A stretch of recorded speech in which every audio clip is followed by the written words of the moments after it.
Okay, it's early afternoon, Tuesday, on the 9th, yeah, January. So, windy, very windy. We had some rain and precipitation last night, but so far it's mostly the wind today that, which, winds of change coming through. Um, ooh, just trying to find a way to hold this and lean it. There we go.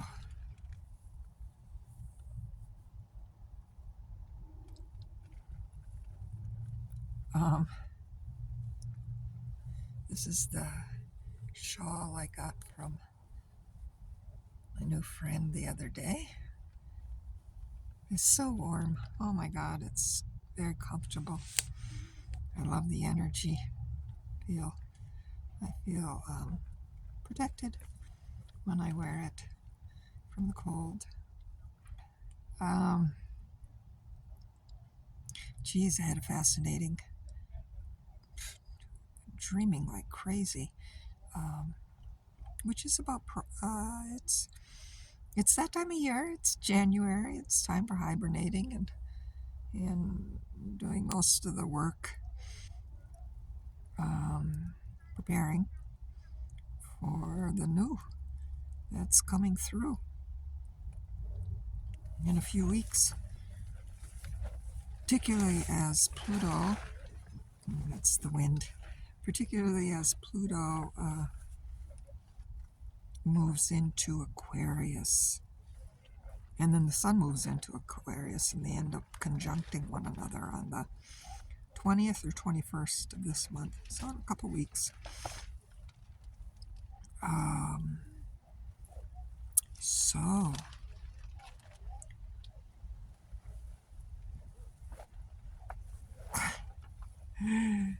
it's like this huge suspension and pause that's going on. Definitely Twilight Zone in so many of the cycles right now.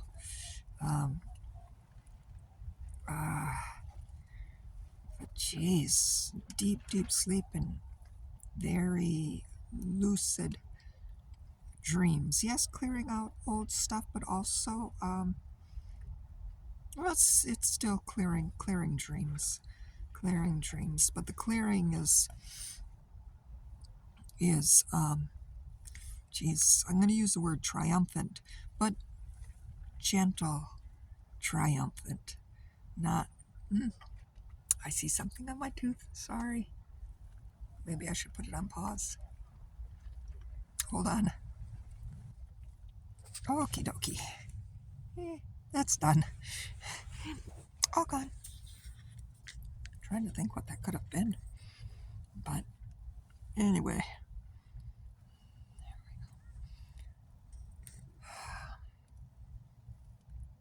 So, sleeping dreams this morning.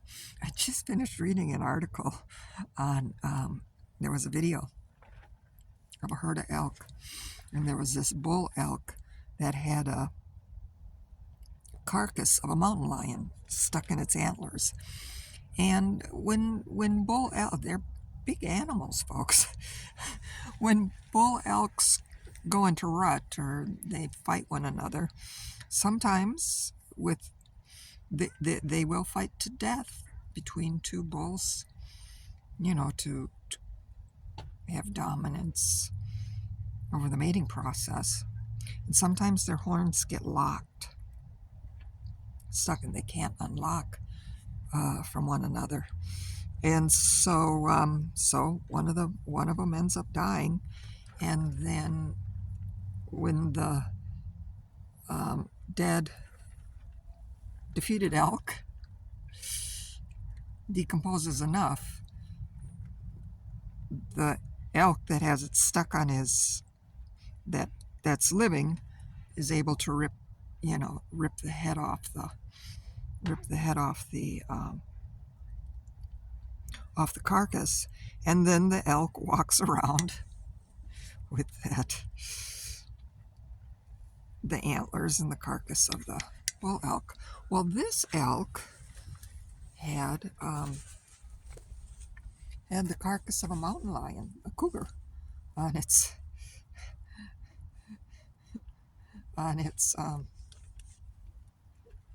antlers. And so they said either two things in the article, and they had a video and picture of it and everything. And so that elk was walking around with its crown.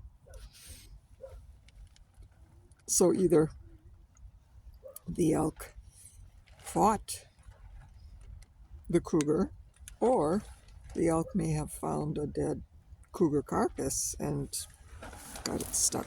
Whatever, nobody knows. But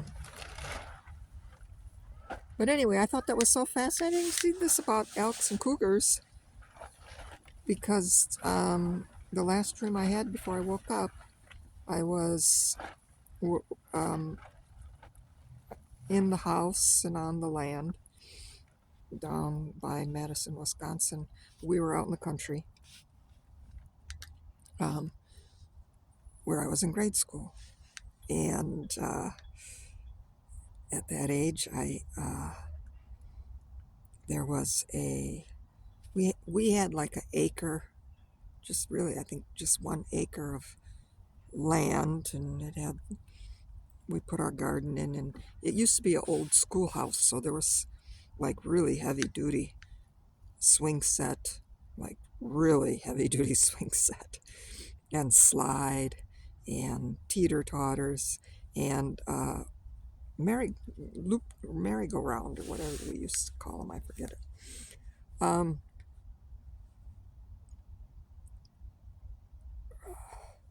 But there was this one cedar tree way back in the corner of the property that, like when I couldn't deal with anymore and the weather was good enough, I would climb into that tree, and I would sit up in the tree and just watch. So, in the sleeping dream this morning, it was me, at my age, coming back to visit that land, and to visit the me that was a little girl on that land. And I came back, and the first thing I wanted to do was go see that cedar tree, see how it was doing. And so I walked over to the cedar tree, and I looked over into the neighbors, because it was all farmers around us. So it was fields, pasture fields, or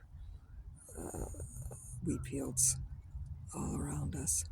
So I looked over into the neighboring farmer's field, and I saw a little fawn. And I was like, oh, she's so pretty. She didn't have the spots on it. It was just a young fawn. Um, um, and so, and then I looked some more, and then I saw some other, and they were all this very pretty tawny color, kind of amber, tawny, golden color. And then all of a sudden I see 3, not just 1, but 3 cougars or mountain lions. I'm like going, I didn't even know we had any around here. And so, and I saw them coming, and I thought, oh no, this isn't good. And they walked past the fawn, and then they came onto our yard, or the yard, the yard that I grew up on. And I picked up a big stick because my little child was there, and it was like, no, no, no, no, no, no, you're not eating any young ones here. And I was ready to fight them. And then they just looked at me, and then they just moseyed around and went on their way. It was like, oh, wow. Well, that was good. That was good. The fawn was fine. She was browsing in the field, and it was like, nice. Nice. And then I woke up from the dream. So, so it was fascinating. I found that article on the bull elk with the cougar. And for me, too, the energies were, sometimes you have to fight to protect. But it's like, I think I'm hoping, I shouldn't say I'm hoping, I know. I've done a lot of work to heal the past, done a lot of work to continue to align with my God self, my inner divinity, and rise above my egoic and reactive, fear-based human responses. And wow, look at that red light. It's not even red in here, at least in my eyes. Fascinating. Um, so, uh, so, um, so that was interesting too, because it was a cougar family, or maybe it was two. It could have been two adult female cougars. I don't know. Two adult cougars and a younger cougar, and then there was that young one. Oh my God! Now that brings to mind. Oh my God!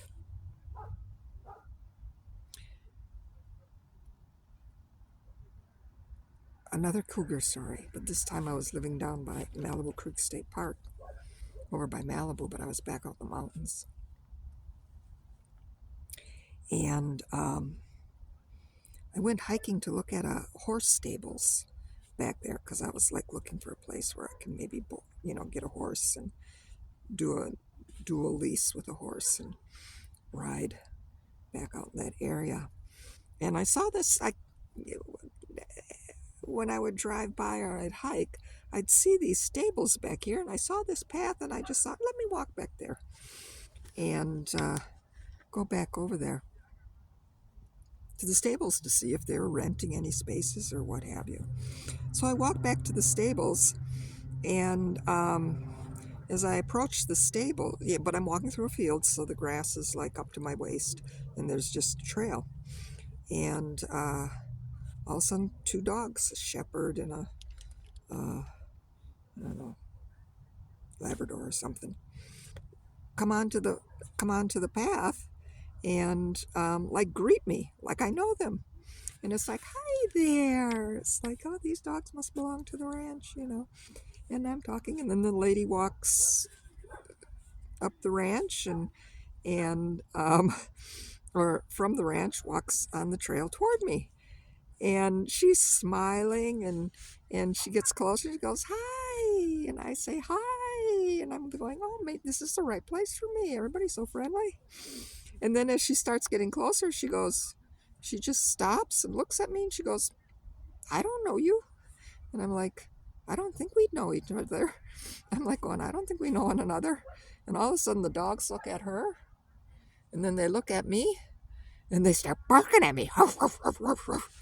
She said, that is the strangest thing, because my dogs always bark at everybody who comes here that I don't know them, and that they didn't bark at you. She said, who are you? I said, well, I was just coming to see if you had some stables. Then I might be able to lease a horse and have. And she says, well, come on in. Anyway, she was like, well, this is interesting. So she showed me around and everything, and here it ended up being Buddy Epson's ranch, who originally was going to be cast as the Scarecrow in Wizard of Oz, but he ended up getting an allergic reaction to all that silver stuff that they painted on, so they had to get somebody else to do. Not Scarecrow, I'm sorry, the Tin Man. The Tin Man. He was originally the Tin Man, but because he had an allergic reaction to all that paint, somebody else played the role. But then Buddy Ebsen became the Beverly Hillbillies. He was Jed Clampett. And then I think he did a police show later in life or something like that. But anyway, this was his stables. It was like, oh, how fascinating. And so I talked, and we exchanged numbers and everything. And then it was like I had to go back into town because I had some appointments set up, and so I walked back down the trail, and I was walking back to the trail to my car, back out to Mulholland Road. Um, all of a sudden, in front of me, in the trail, is this young cougar cub. And it's like, OMG. I mean, I just froze. And it's like, oh shit. Oh shit. That means mommy's around. And that cub was just, and it looked at me and then started playing and everything. And I'm just like telepathically talking to mommy. Your baby's safe with me. I'm not going to hurt it. I come here in peace. Baby's okay. Baby's okay. Can you tell the baby to come and join you? Because I got to get to my car and I got to carry on with my life. I'm just leaving, you know. And I kept telepathically talking to its mother. And it was about 5 minutes. It's just played on there. And I'm like sweating bullets and just going, oh, you know.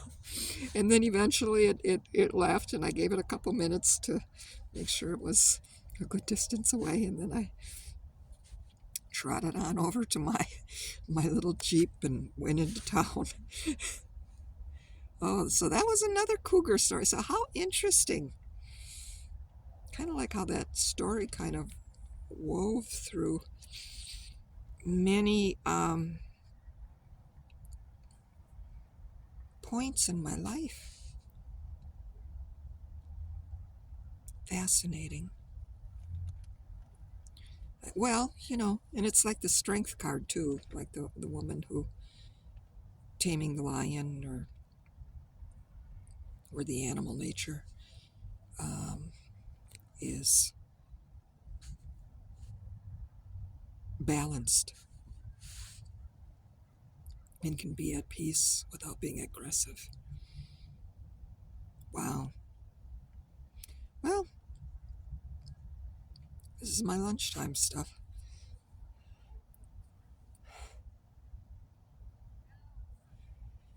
Amazing times we're in. So I just wanted to give voice to that. And amazing times. Sana Waheguru Chimikwech.